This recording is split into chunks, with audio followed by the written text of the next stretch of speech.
For more on Puerto Rico, I'm joined now by Washington Post reporter Arelis Hernandez via Skype. So tell me a little bit about what was the tipping point? Why did these protests emerge this week?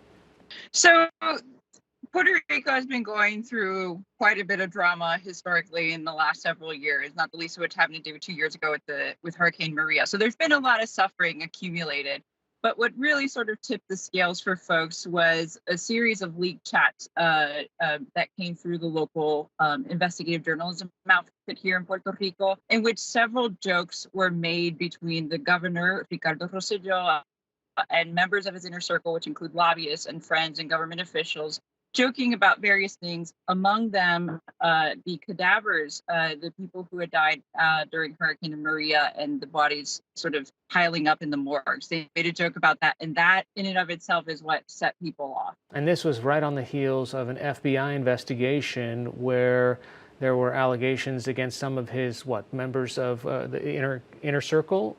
Right. No, he actually had to end his European vacation early and come back to Puerto Rico. His two top members, including the education secretary, were indicted and arrested by the FBI on corruption charges, including money laundering. Basically, they're being accused of having steered billions of dollars, millions of dollars in federal aid to specific preferred candidates in contract.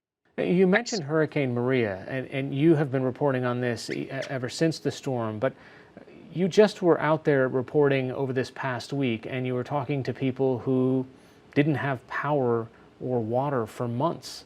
Yeah, no, I think that's part of what has upset people so much is that to see sort of have a real look at what the governor and his inner circle were thinking and talking about. Well, people were suffering out in Puerto Rico, and it's laid them of indifference to their suffering.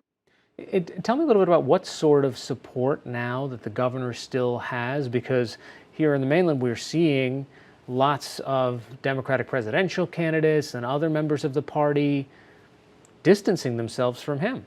Right. The governor right now has very little support across Puerto Rico, from politics to business. People have been calling for him to resign. Members of his own party, Jennifer Gonzalez, who's the resident commissioner, which is Puerto Rico's representative in the House, basically asked him to resign also this week. I'm guessing his family is still behind him. He still has a few supporters in his party, but the legislature right now is actively looking at impeachment. Okay, so there's a catch here, because if he does resign, the second in line is the Secretary of State, but that person has also resigned after these chats. Yes, the Secretary of State was a part of this chat room, this frat boy club that some people have called it out here. And he's resigned. It's unclear if he's still in his post, but he's basically resigned. And so if Rossello were to step down, or if he were to be impeached, right now there is no clear successor. Okay, so you don't have a clear successor even if there is a resignation. You still have people who are trying to recover from this storm. All of the aid has not already made it to Puerto Rico, right? Right. No, Puerto Rico is at a turning point. This is a moment of crisis for, I'm going to say country, because that's how folks describe Puerto Rico. It's a U.S. territory, but it's a moment where folks are really starting to call in all the grievances that they've had for brewing for years. From Puerto Rico, Washington Post reporter Arelis Hernandez, thank you so much. Thank you for having me.